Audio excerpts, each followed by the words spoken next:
Okay, folks, good afternoon and welcome to our next edition of the TESS seminar series with conjunction with Yoko Ishida, Dr. Yoko Ishida. I'm very happy to bring you our speaker today, Terry Carmichael, who's a senior policy person with the Wet Tropics Management Authority, which, as you probably all know, was set up in really this sort of cataclysmic debate and battle between the Australian federal government and at the time the Queensland government, who was led at that time back in the 1980s by Joh Bjelke-Petersen, who's an extremely arch-conservative individual. He ran for prime minister. He lost. Bob Hawke won, and as a consequence, we have the Wet Tropics World Heritage Area. And it was literally nothing less than that kind of major battle which led to the birth of this incredibly important international conservation area. And Terry's a person who comes into this with a great deal of practical and theoretical conservation experience. He was trained at UQ, early training in protected area management. I saw something that interested me a lot, which is he's had a background in the breeding of endangered species in captivity, so zoo biology, that type of thing. That's a very interesting thing. He's also worked with tour guides. He's done a lot of work on interpretation and on conservation of the World Heritage Area, and today he's going to talk to us about nature's greatest survival story, which is an encapsulation of our very own Wet Tropics World Heritage Area. Thank you, Terry. Thank you very much, Bill, for that presentation, for that introduction. Ladies and gentlemen, it's a pleasure and a privilege to be with you today. One of my many roles within the Wet Tropics Management Authority is to talk about the values of the Wet Tropics World Heritage Area. But before we kick off, let's move into acknowledging our traditional owners. They've been here for many, many thousands of years. In fact, I'm throwing it out there from Townsville to Cooktown today, where the imprint or footprint of the Wet Tropics, about 20 tribal groups, 120 clans, about 20,000 individuals. And I pay my respects to their elders, past, present, and future. Very quick reminder that their cultural values were inscribed on the National World Heritage List, National Cultural Heritage List in 2012. That was to do with the way they processed toxic foods and the way they managed the rainforest margins with fire management. So we do acknowledge their continued relationship with the Wet Tropics World Heritage Area today. Let's think about World Heritage values, and talking to lots of people a lot of the time about them, I think people are confused with what they are. What is a World Heritage value? So when our Parks and Wildlife Service want to inscribe a new national park, they're looking at suites of plants and animals, they're looking at regional ecosystems and the attendant wildlife species within those, and inevitably their wish is to collect really an entire cross-section of those regional ecosystems across Queensland. World Heritage Areas go a little bit further than that. So let's think about them in a different way. Firstly, they're really important to you and I. We're Greater Cairns residents. We love our Wet Tropics. They're important for Queenslanders. They're important for Australians. And most importantly, it's that significant. They're important to everybody on the planet. So that's one way to think about it. They're globally significant. They're in fact the reasons why it's a World Heritage Area. Those values are the reasons why it's a World Heritage Area. And the concept of irreplaceability. I don't know about you, but if you've ever lost something really precious, something maybe your partner gave you or your grandmother or father gave you, and that feeling of losing something irreplaceable, it's a horrible sinking feeling, isn't it? And that really drives home that emotional message about if we lost the World Heritage Area, the Wet Tropics World Heritage Area today, it would be a terrible thing. It is irreplaceable. And they're the best of the best landscapes, and they're the best examples of some of the attributes that really can speak to all different times and eras throughout the evolution of life on Earth. So that concept of they're the best of the best. And of course, they're iconic landscapes. And I know right now, if I asked you to close your eyes and give me 5 national parks within Australia, you'd mention Kakadu, you'd mention Uluru, you'd mention the Great Barrier Reef, and hopefully you'd mention the Wet Tropics World Heritage Area. So they're iconic landscapes. They're important for our tourism industry. Our tourism industry leverages its marketing off our fabulous and amazing World Heritage Areas. Just a reminder where we are, of course, and that really strange thing is our World Heritage Area in dark green there is embedded within the Wet Tropics bioregion. So the Wet Tropics World Heritage Area is in the Wet Tropics bioregion. The World Heritage Area is about 900,000 hectares. The bioregion is about 2 million hectares. And inevitably, it's long and thin, and it's the wrong shape for a protected area. As you all know, a nice circle would be perfect. We haven't got a circle. We've got 3,000 kilometres of perimeter, and that's not a great thing because it's an entry point for all of those weeds and pests and people doing the wrong kinds of activities. So it's a very difficult length. Largest tropical rainforest in Australia, highest single drop waterfall in Australia, 9 of Queensland's 10 highest mountains, 3,300 species of plants, and it's the most densely populated area for vertebrates in Australia. So it is a very special landscape indeed. Wallerman Falls reminds us of other parts of the world. Great big tall waterfalls aren't a feature of most of Australia, but here in the Wet Tropics we have the longest and at this time of year flowing really well. Great place to go and visit, beautiful landscape. So is that iconic Daintree landscape, of course. So we're just whetting your appetite now for the Wet Tropics World Heritage Area. Of course, it's important to think that one of WETMA's roles is to make sure that everybody who visits the area, lives in the area, knows something of those values. That's one of the most important things we do at the Wet Tropics Management Authority, make people fall in love with this incredible landscape. But now I want to introduce the concept of a World Heritage family.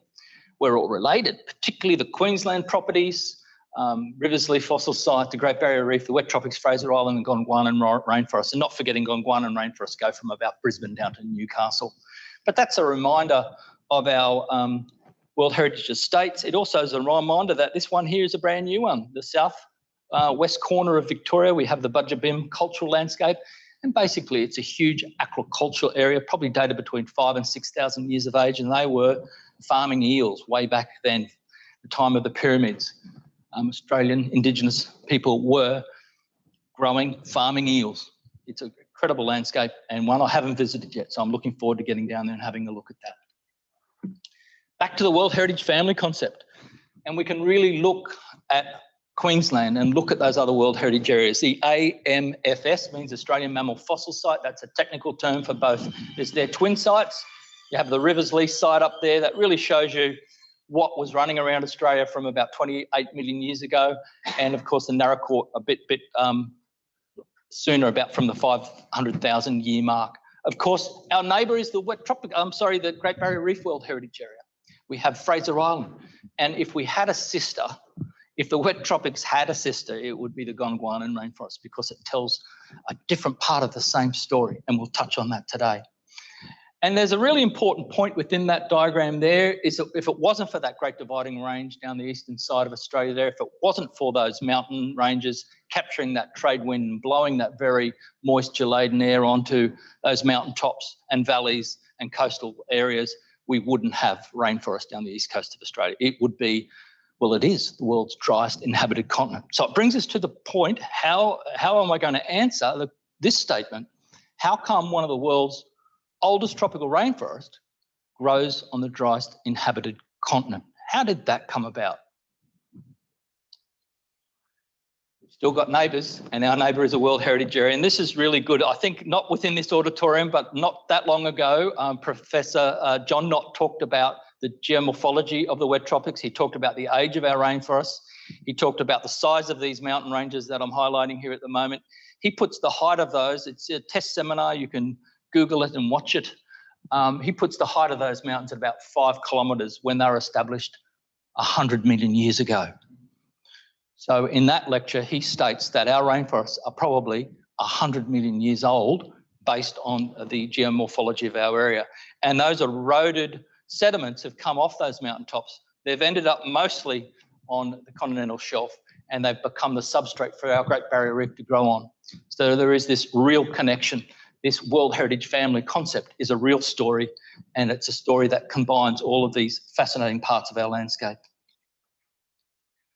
So this is a document we use, the Operational Guidelines for the Implementation of the World Heritage Convention. It tells us what we need to do to identify World Heritage areas, to protect them, to conserve them, to present them, and that's what I'm doing today. I'm presenting them. Of course, our tourism industry does a great job of that with their interpretive centres and their guided tours.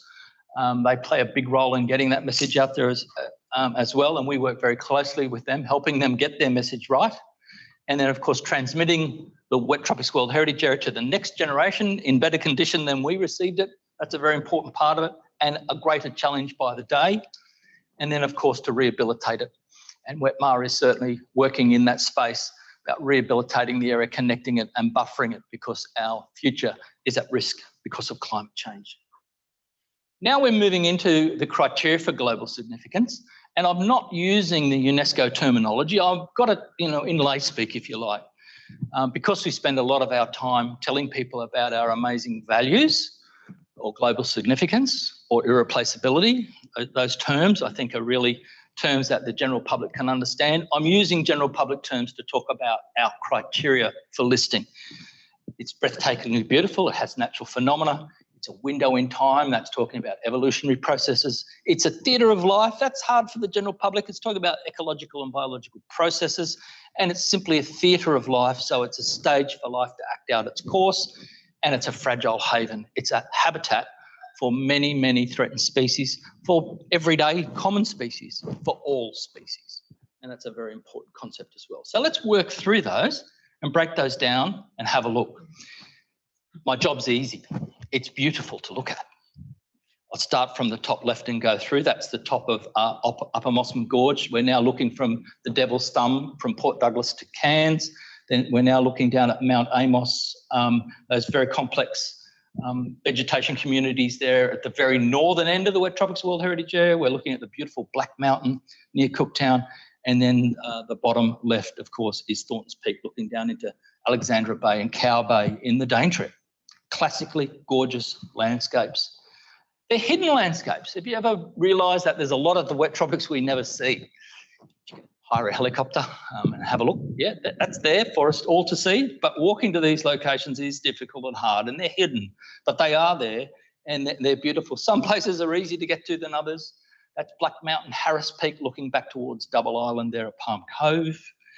It's not landscapes. It's also beautiful animals like these endemic ringtail possums. This is the Herbert River ringtail possum that our fabulous park rangers wear as a badge of honour over their heart or on their shoulder. The Herbert River ringtail possum. And then again, there's that beautiful landscape from Port Douglas, which is really Island Point. So the old mariners used to call it Island Point. You can really see why they called it Island Point. All the way, you can see Trinity Bay here. If you've never understood what Trinity Bay is, it's this sweeping landscape. Cairns sits about here, and then we have False Cape and Yarrabah and Cape Grafton here. So it really is a large bay indeed, and getting up high. So again, Devil's Thumb, Winebill Valley, there's a National Parks and Wildlife walk to the top of that, and I recommend paying a visit. Superlative natural phenomena. We have these really high levels of biodiversity within the Wet Tropics World Heritage Area. They're higher than anywhere else in Australia. There's a lot of endemic species or unique species. There's relic ancient taxa there as well. And that's phenomenal. That picture captures really reef fish. We are catching that photo of the habitat of cassowary in those lowland areas. And as you move up the mountain, the rainforest type changes. There's many different vegetation communities through there until right on that boulder field at the top in that cloud forest, you've got a frog and a lizard that are found nowhere else on the planet but on top of that mountain. You're looking at their entire range within that photo. So that is superlative natural phenomena. There's very few places in Australia that can come close to reaching those types of levels of biodiversity. Reminding everybody about our endemic species, that's 678 endemic species of rainforest plant. And believe it or not, the only place on Earth that beats us by a few is that strange island of New Caledonia. Very strange indeed. But otherwise, we have the second most number of endemic rainforest plants on the planet. And fabulous work from our ex-principal scientist at WETMA. I think one of the last jobs he did before he retired was he mapped our outstanding universal value. And now we can look at this superlative natural phenomena and we can see this heat map where it's going red. Now, don't forget yellow is about medium, so yellow's not too bad. So yellow starts at Paluma. It goes up through to Coombalooma, the head of the Tully Falls area here. And of course, you can see the eastern part of the Atherton Tableland. the fabulous Carbine tableland, and of course the Daintree and Mount Finnegan at the very northern point of the wet tropics, showing up there for having superlative natural phenomena at the highest levels. Here's 800 metres at Mount Lewis, and it really is a time capsule. I live very close to this, where this photo's taken, and for me, I'm Doctor Who. I can jump in a time machine and go somewhere else. And if you can read the landscape, so if you get the chance to go with a birdwatcher or a botanist or a zoologist, go to these places and they'll explain to you these ancient plants and animals that have spent millennia living in these landscapes.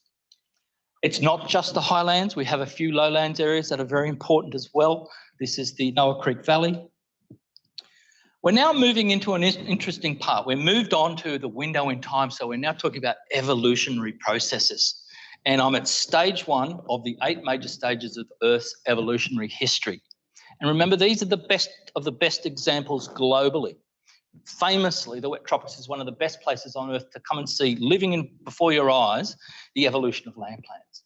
500 million years ago, single-celled algae living in water had to find its way onto land, had to grip into the soil, had to throw up solar panels, and then had to grow tall and deal with competition. How did those plants do it?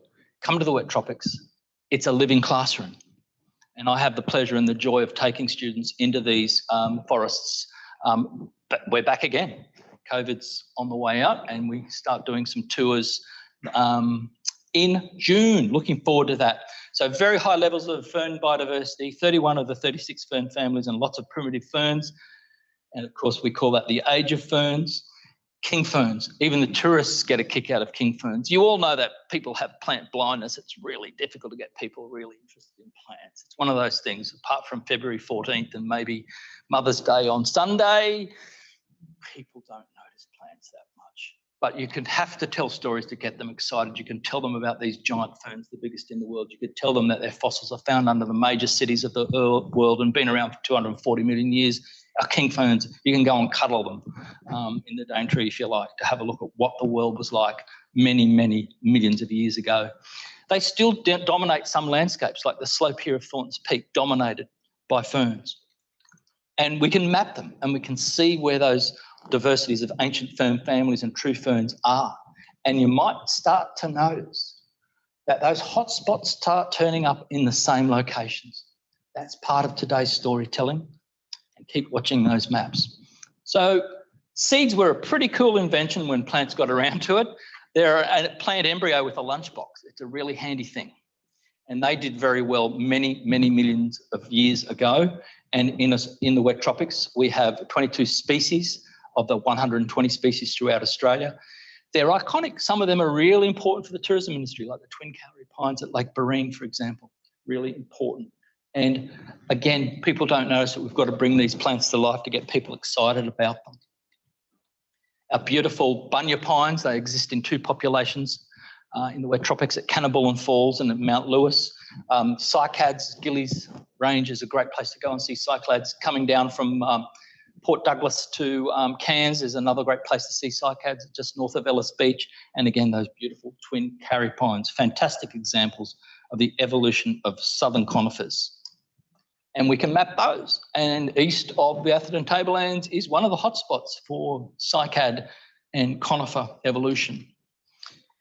The one that you might hear from time to time is, of course, the wet tropics has 15 of the world's 25 primitive flowering plant families. Excuse my tongue twisting there. We have small relic angiosperm families. We have plant orders occupying very low branches of the flowering plant family tree. We've got all these exciting things. It's hard work as a tour guide to get these messages across. You can use diagrams like this. You could explain this is the family tree of all flowering plants. In these very long nodes here, or stems, probably you're used to calling them stems, if the wet tropics owned any part of that flowering plant evolution clock, we own between 12 and 1. That's where we have the most of those families. And the longer the stem, the older the group. And you can clearly see that this space here is where the wet tropics shines. And you do have to ask the question, is this the Eden, the origin for flowering plants, or is it the refuge? Is it where they ended up?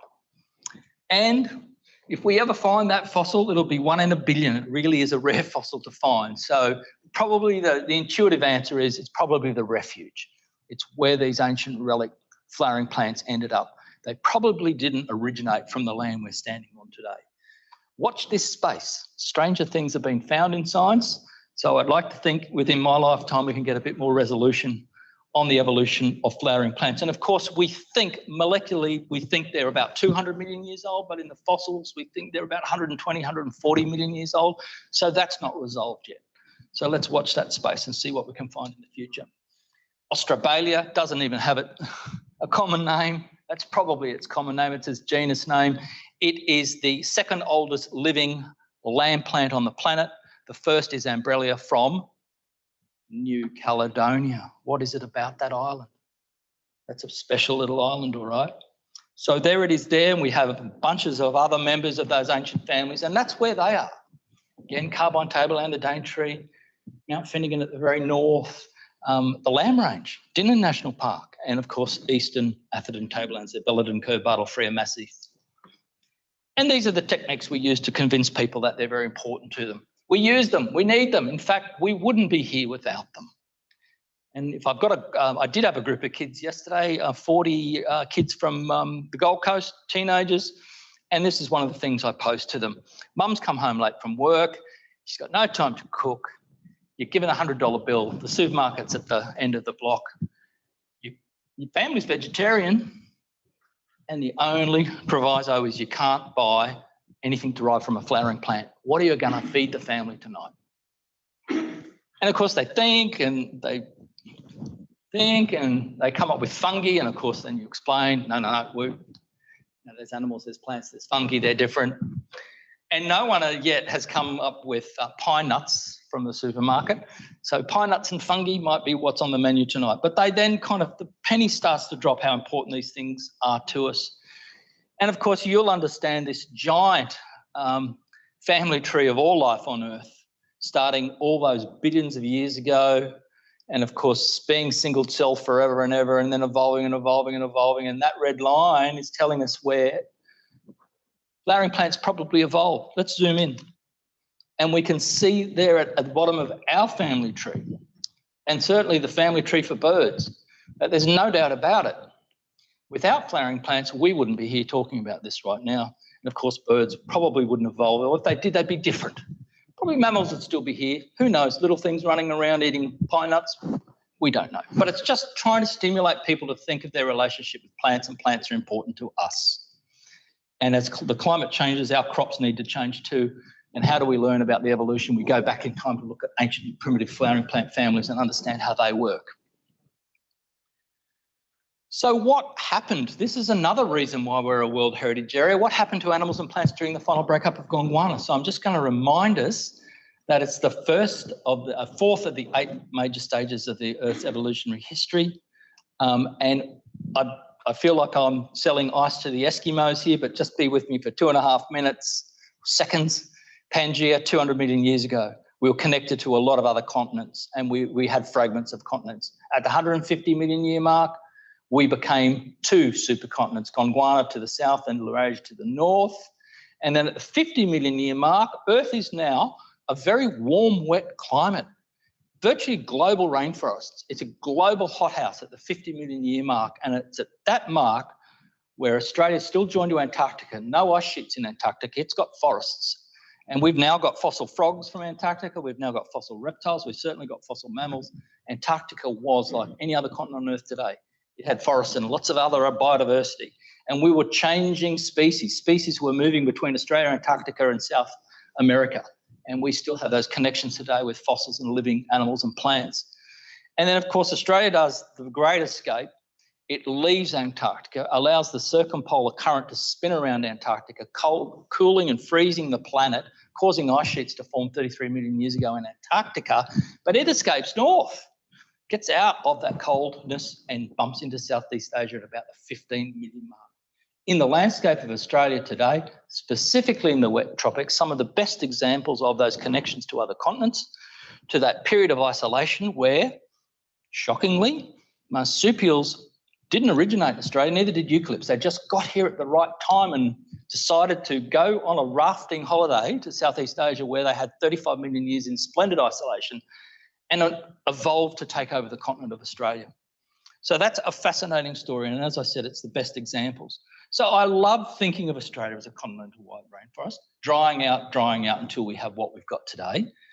Don't forget that wonderful Great Dividing Range from Cape York all the way down to the Grampians. And again, back to our original storytelling, all part of that World Heritage family, all a refuge for plants that need moisture, animals that need moisture. It's a place for them to find home. It's become a refuge for them. And that really, those other World Heritage areas tell us and help tell us that story. I think that's a really important story for all of us to remember.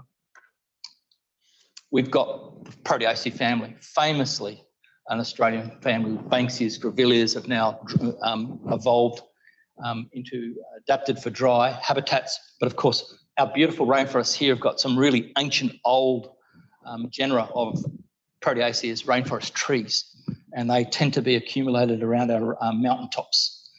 Back to the storytelling about Australia being a triplet, one of three.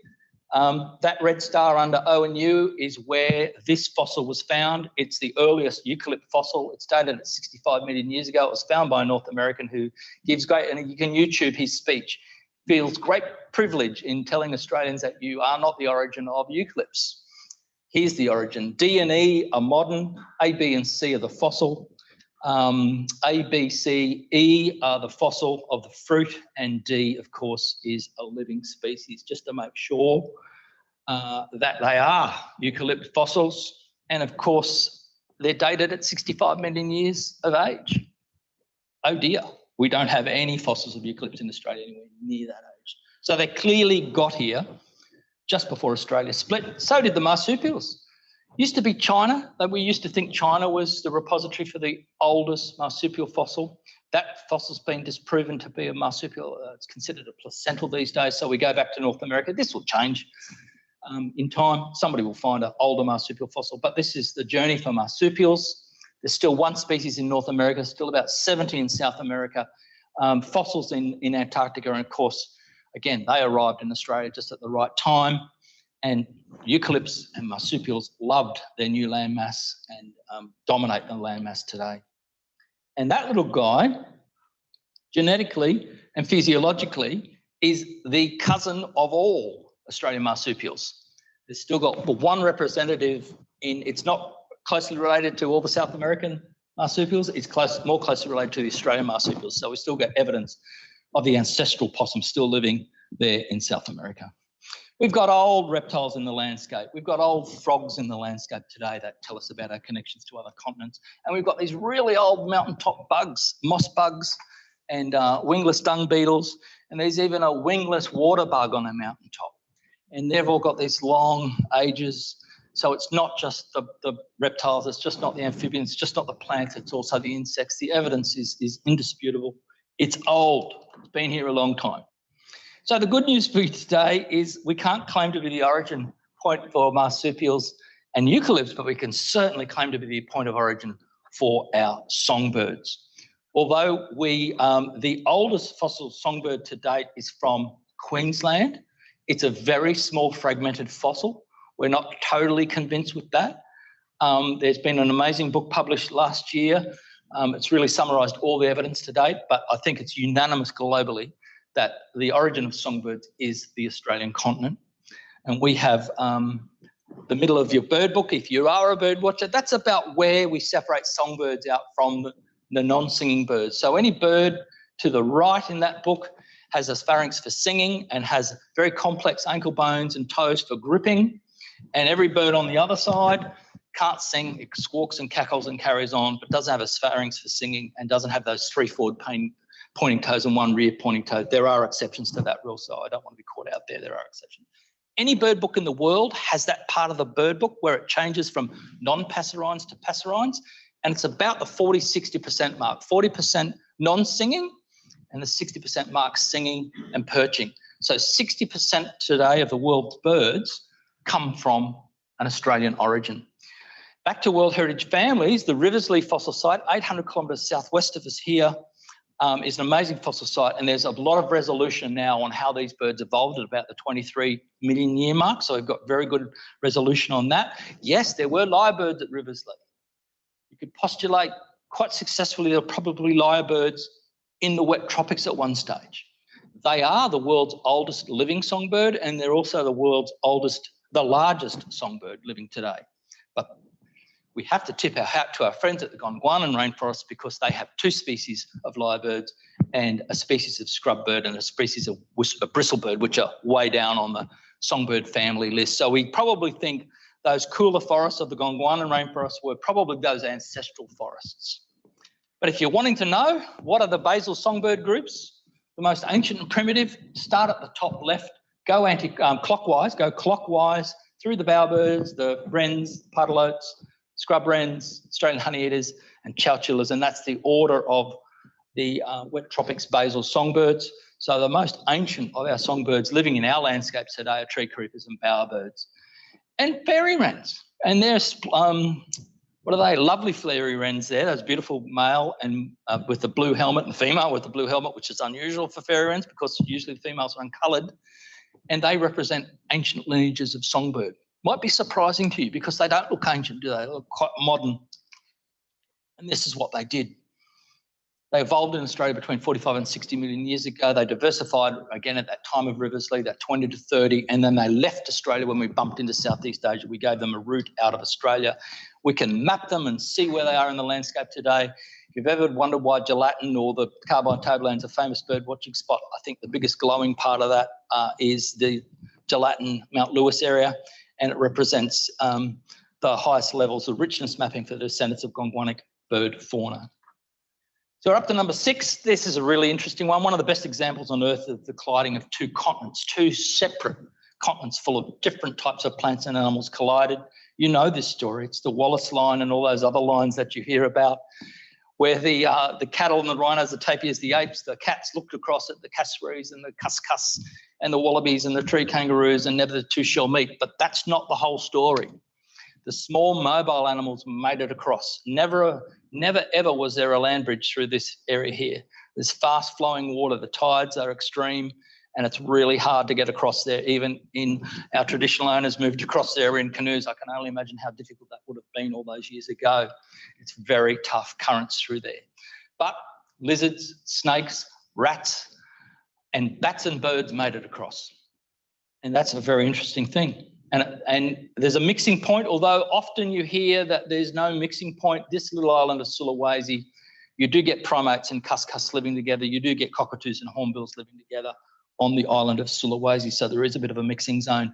But inevitably, this university has shown us at very high resolution how Southeast Asian plants have made their way into our lowland tropical rainforests. In fact, some of our lowland tropical rainforests contain Asian plants to about 45 to 47%.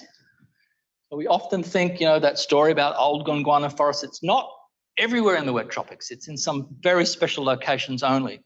Again, most of our lowland areas have been naturally invaded, let's be clear, by Southeast Asian plants. And I think all of you would know a Southeast Asian plant. If you don't know, you know one of the plants, that's one of your favourite plants, because we have some wonderful plants growing around this campus and Cairns City. It's probably come from Southeast Asia, inevitably. And not just that, I think I hear, and this is one of the challenges at Wetmar, we have a lot of people telling all kinds of different stories in the wet tropics. You often see this Boyd's forest dragon being sold as an ancient relic creature. It's from Southeast Asia. There's a whole bunch of other dragons that just look like that up in Southeast Asia. It didn't evolve here. It got across the Wallace line couple of million years ago, and it's done very well in the wet tropics, and thanks for coming. It just looks ancient, really. They're a very handsome lizard, aren't they? Very handsome indeed. And we can map that. We can, again, look at that fabulous mapping for our outstanding universal value. And again, that's one of the best examples on Earth of 2 flora and faunas mixing. There's a story for North America and South America. That's another great story, and one of my favourite stories. I really enjoy that. And if you like biogeography, that's a great story to dig into on Google and learn about South America and North America. But I think Australia and Southeast Asia is just that bit more interesting. Now we're going to have a look how Australian plants evolved. We're very quickly going to remind ourselves that the family Proteaceae Did very well, thank you, evolving into dry country species, grevilleas and banksias. Our marsupials did an even more brilliant job. So the Easter bilby, that desert bandicoot, didn't evolve in deserts. It evolved from a rainforest dwelling animal. Our possums did, and our beautiful musky rat kangaroo here down the bottom. Let's call it Hipsy, part of its genus name. It, at the bottom of the family tree for kangaroos and wallabies, it's the bottom branch of that tree. And what we know from Rivers Lee is there were many, many different species of Hipsy primadon bouncing around Australia when it was a continental wide rainforest. We have up to 4 species now in the fossil record. So when Australia was a continental wide rainforest, these little guys, the ancestors, well, sorry, the oldest members of the kangaroo and wallaby family were quite diverse throughout the country. This helps tell us why climate change is really a problem for the wet tropics, because famously tropical rainforests and lowland have high levels of vertebrate biodiversity. We're not so great with our biodiversity in our very lowland areas. I want you to watch the middle diagram. We're talking now about ice ages. We're talking about the Pleistocene. We're talking about the last 2.7 million years. We're talking about dry, cool climate versus warm, wet climate. And we're looking at the rainforest as dark green, and it is expanding and contracting because of a warm, wet cycle turning to a cold, dry cycle. Warm, wet cycle, cold, dry, expanding and contracting. If that's not a driver for evolutionary processes, nothing is. And what's happened is our really old and relic plants and animals have gone, oh no, we don't want to deal with this. Let's just stay high. We're just going to stay high and stay away from this changing vegetation community. And the next slide will give you a bit more information. But just while you're there, we're just going to have a look to the right now and have a look at the rising and falling sea levels as well, not forgetting that ice ages, polar ice caps grow and expand. They float above the ocean. They cause sea levels to drop up to 120 metres. So that's our traditional owners have got fantastic stories about their ancestors walking out onto the edge of the continental shelf and fishing and living on that shelf. And then the weather changes. And we're not quite sure whether there was 25 or 50 of these ice ages, and we're not sure whether they were 35 or 100,000 years. That's still being discussed. But at least we know it did happen, and it caused a lot of our special plants and animals to move up into the highlands. This diagram kind of shows you what I mean. So here's a cold, dry cycle. Here's a warm, wet cycle. And as you can see, if you just stayed up high, you'd escape all of that change. So that's what's happened. All of our special plants and animals have decided to get away from that changing climate. This is a scale of biodiversity here. This is an elevation above sea level, and you can clearly see, if you want to see the most very important species, endemic species, rare species, and evolutionary distinct species, this work of Steve Williams, you need to be around that 1,100 metre mark here, and you're going to see the most of those animals. If you go to the Daintree down to 0 metres above sea level, you're going to see the least. And that's a really strange thing about the wet tropics. Those lowland areas don't have the biodiversity of other tropical rainforest lowland areas. And it's that driving force, that ice age changing over millennia that has caused that to occur. So you end up with these really special parts of the landscape. They disproportionately have more important biodiversity than anywhere else. And we can name them. We know where they are. We've been looking at the heat maps all day, and they keep showing up in the same part of our heat maps. So there's no guessing game here. So there's our window in time. We're rushing through it, but that's okay. We'll get there. So now I want to just briefly talk about some ongoing ecological and biological processes. And we'll just do a few of those dot points there, not all of them, just a few. We've only got an hour today. And this is part of that storytelling about why climate change is such a problem for us. The base of Mount Bartle Frere is most definitely in the tropics. But when you move up that hill, and if you've climbed it a few times, you know every couple of 100 metres it gets cooler and cooler. It goes from tropical to subtropical to warm temperate. And the plants and animals have sorted themselves out there in that altitudinal gradient. So processes leading to the evolution and maintenance of biodiversity along altitudinal gradients is a value of the wet tropics World Heritage Area. Now, I don't think that's why a national park would be formed, but it's certainly why a World Heritage Area is formed. And I think that's the point today, that World Heritage values are just that little bit different to those national park values. They're both special values and they're both side by side in the landscape. So that's caused us to worry about these guys at the top of the mountain. They're there because they like the cool climate, and we've started to study their physiology and started to understand that they're not going to deal with an increasing heat, and particularly the extreme weather events. That very slow, well, it's not slow at all. In human terms, it seems to be slow, but it's quite fast geological time. That slow warming is not the point. It's those 42-degree days. Cairns broke its record, as you all know, November 2019. 42 degrees in Lake Street, Cairns. What? We were looking at the temperatures on top of Mount Bartle Frere, and the ranger up there has auto feed onto his phone, and it never got below 35 degrees for 8 days on top of Mount Bartle Frere. Freakish conditions. Here's Mount Lewis, a little bit different than Mount Bartle Frere, but here's all of our special endemic plants and animals. Again, driving home that message about why they are there. They've decided to go up to escape the heat, and they've evolved in their own special species. And from crayfish to frogs to palms. So climate change is a global threat. It's happening now. The evidence is there. We have some of the longest term surveys proving right now that our mammals and our birds at altitude are disappearing. It's an incredibly wicked problem. What do we do about it? How do we manage that? How do we deal with that? And when you combine it with feral plants and animals, weeds and pigs or pathogens, myrtle rust, anything you want to come up with, Phytophthora, you combine that with the climate change, it just increases and magnifies those threats. So it really is an issue for us. And it's not just us. But for those of you who didn't see David Attenborough's 1-hour documentary he made last year on extinctions, it's just called Extinctions. It's in iView ABC now. You do have Professor Steve William. He's the only non-English scientist who's interviewed, and he clearly states that the wet tropics is losing biodiversity now, and it's a wicked problem and we don't know what to do about it. We should not be proud that the wet tropics is now a poster child for the decline of biodiversity due to climate change, but it is on a global scale. I think this mapping's over a decade old, and it just shows us what we're going to lose. So here's some species richness colours here in our heat map. Here's the wet tropics. Here's the degrees at the top. You can clearly see that by +7 degrees, there's nothing there. There's nothing left. Let's hope we can pull it up early. And we do have some hope. At least we're talking about it now, and I think we do have hope for the future. Steve also recommends that we look at connecting up these mountaintop areas. So you've got the Herberton Range here. You've got the Lamb Range here, and you've got the Belladon Kerr and Bartle Frere Mountain here, and he's asking us that we need to connect up this agricultural landscape with natural vegetation. Thankfully, we've got the community already doing that, and they've been doing it for 30 years. So we're very lucky. The community are in this as well. So thankfully, they're really easy to work with because they've already formed these groups. They're already working towards this. It's just we've got to do it at scale.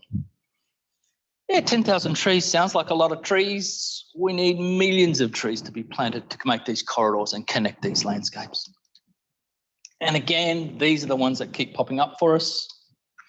And that picture, for those who speak in pictures or think in pictures, that encapsulates it. It's really Bartle Frere from the top of Mount Belladon Kerr, and it really does emphasise these islands in the sky, these envelopes of specific climates where these plants and animals live. Again, there's lizards and frogs on the top of both of those peaks. There's plants on one of those peaks that's not even found on the other one of those peaks. Belladon Kerr in the background and Bartle Frere in the foreground. Yet that poor plant or animal has to move down to that hot zone to get to the next mountain, or there's no more mountains. That photo is taken from the highest point in Queensland. So it clearly does show us that these climate envelopes are real, and they are beautiful in all times of day and night. And they're a refuge for nature.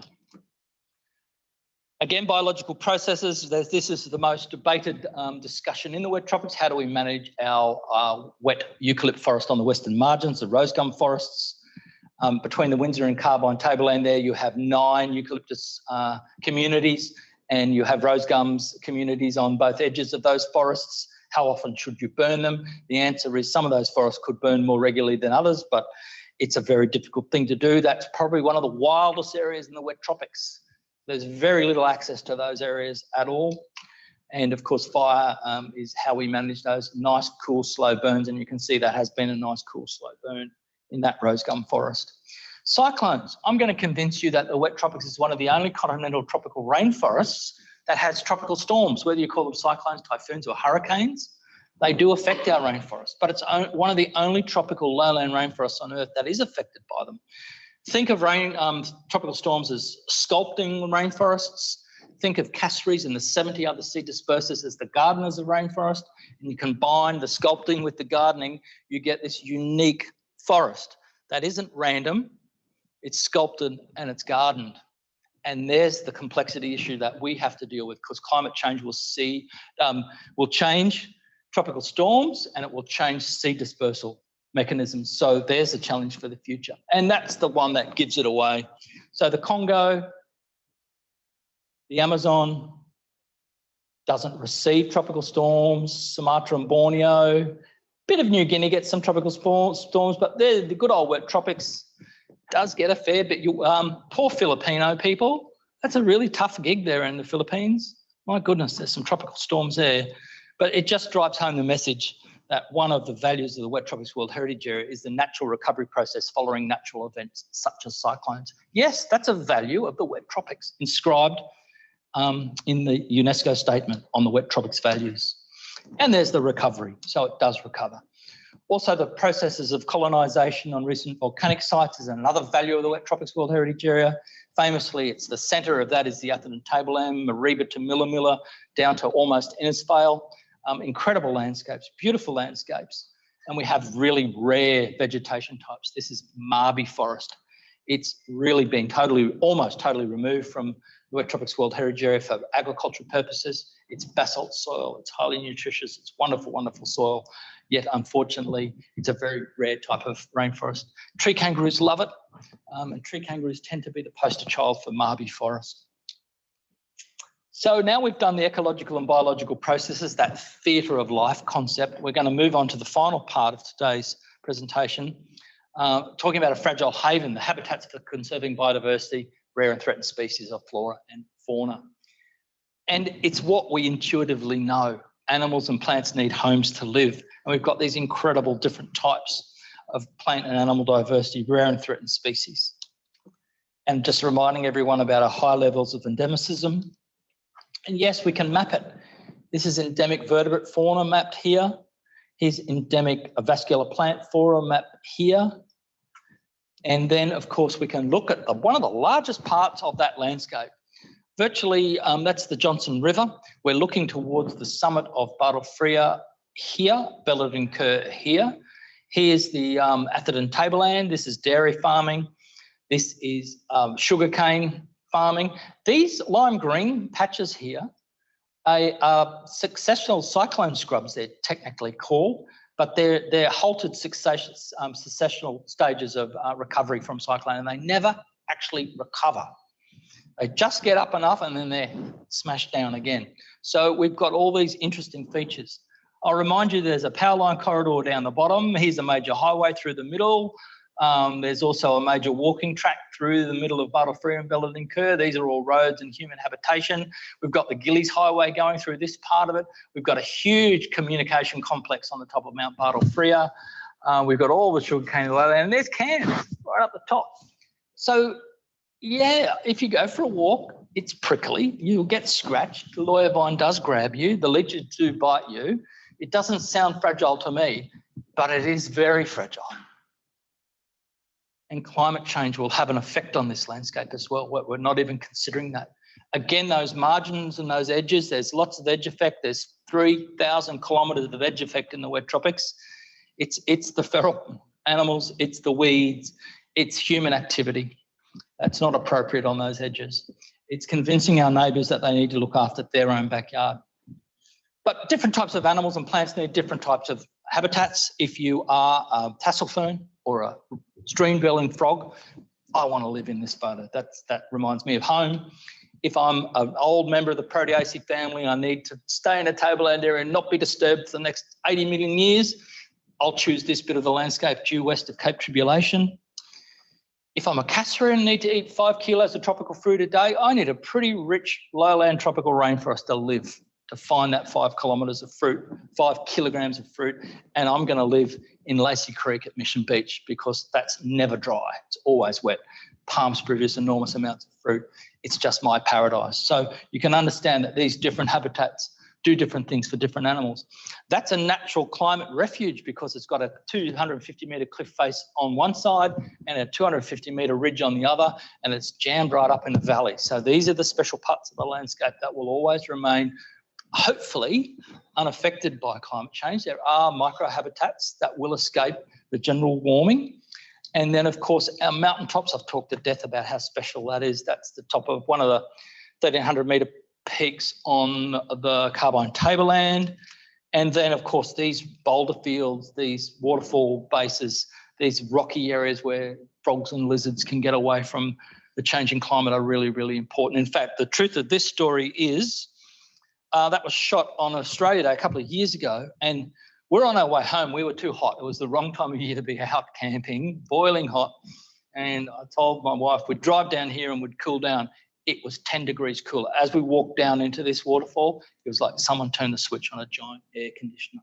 They really are much cooler parts of the landscape. So those actually identifying those refuges are really important, and it will be part of the work we do going forward.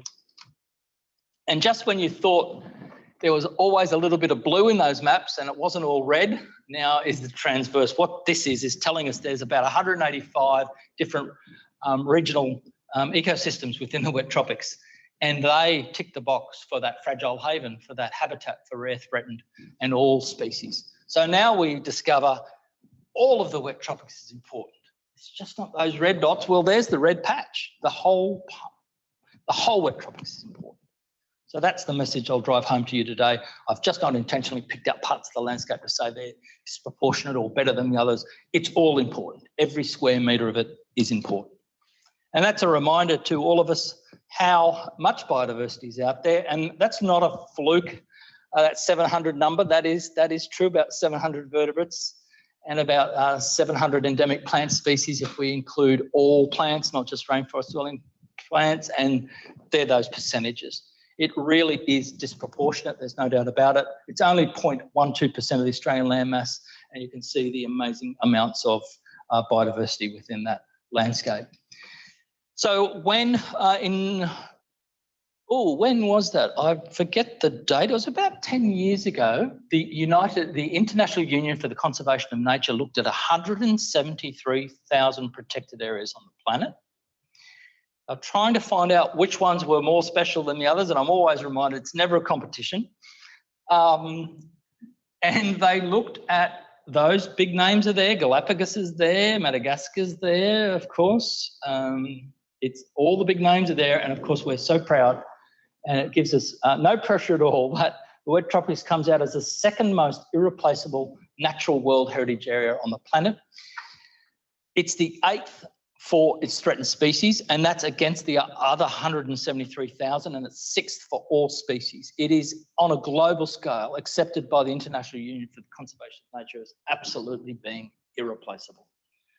So if I've done my job now, you're totally convinced that is one heck of a special landscape, and we need to protect it. There's no doubt about that.